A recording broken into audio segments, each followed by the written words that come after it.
রাখবে, তোমাকে ভালোবাসবে। তোমার হুকুমের উপর যারা পরিচালিত হবে, কোরআন যারা মানবে, হাদিস যারা মানবে, তোমার দেখানো পথের উপর যারা অটল থাকবে, তাদেরকে নয়, এছাড়া বাদ বাকি যারা থাকবে এদের সবাইকে দিয়ে যে তোমার জাহান্নাম ভরে ফেলবো। এটা শয়তানের কথা। তাদেরকে নয়, ইল্লা ইবাদাকা মিনহুমুল মুখলাসিন, যারা তোমার মুখলিস বান্দা হবে, একনিষ্ঠ মনে তোমার ইবাদত করবে, তোমার দাসত্ব করবে, গোলামি করবে, এদেরকে নয়। কারণ এদের কাছে শয়তানের স্যালেন্ডার, ঠিক কিনা কথা বলেন? এদের সাথে নয়। এই জন্য আল্লাহ রাব্বুল আলামিন এত সুন্দর করে আপনাকে বানিয়েছেন, আমাদেরকে বানিয়েছেন। পৃথিবীর মধ্যে যত সৃষ্টি রয়েছে, মানুষ হলো সব থেকে বেশি সুন্দর। এই কথা দুনিয়ার কোন মানুষ বলেন নাই, স্বয়ং আল্লাহ তাআলা বলেছেন। এখন প্রশ্ন হলো, এত সুন্দর করে মানুষ বানিয়েছেন, সেই রবের কোন উদ্দেশ্য আছে না নাই? কথা বলেন। আল্লাহ রাব্বুল আলামিন বলেন, আয়াহসাবুল ইনসানু আইয়ুতরাকা সুদা, মানুষ কি মনে করেছে তাকে এমনি ছেড়ে দেওয়া হবে নাকি? এত সুন্দর করে তোদেরকে বানিয়েছি, একটা দেই নাই, একটা হাত দিলে সমস্যা হয়, দুইটা হাত দিয়েছি, ঠিক কিনা কথা বলেন? একটা পা দিলে সমস্যা হয়, চলতে পারবো না, দুইটা পা তোকে দান করলাম, দুইটা চোখ দিলাম, একটা জিহ্বা দিলাম। সুবহানাল্লাহ বলেন। এগুলো হচ্ছে এমনি এমনি দেই নাই, এমনি এমনি বানাই নাই, উদ্দেশ্য আছে আমার।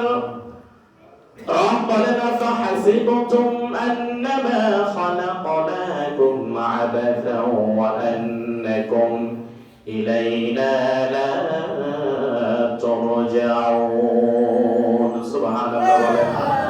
কি মনে করেছে মানুষেরা? উদ্দেশ্যহীন করে আমি সৃষ্টি করেছি তাদেরকে, উদ্দেশ্য নাই আমার।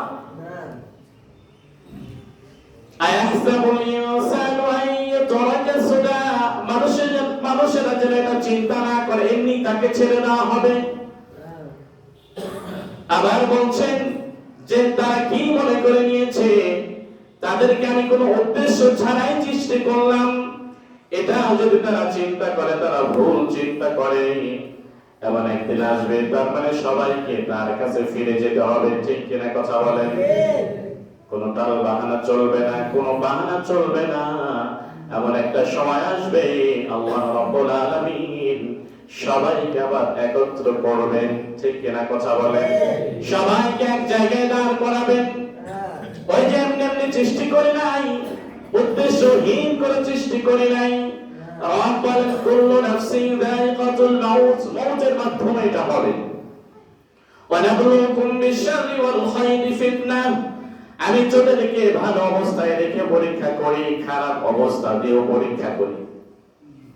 আল্লাহ তাআলা বলছেন, তোমাদেরকে আমি ভালো রেখেও পরীক্ষা করি, ভালো থাকা অবস্থায় দেখি রব আমার কদমে সিজদা করে কিনা, ঠিক কিনা বলে?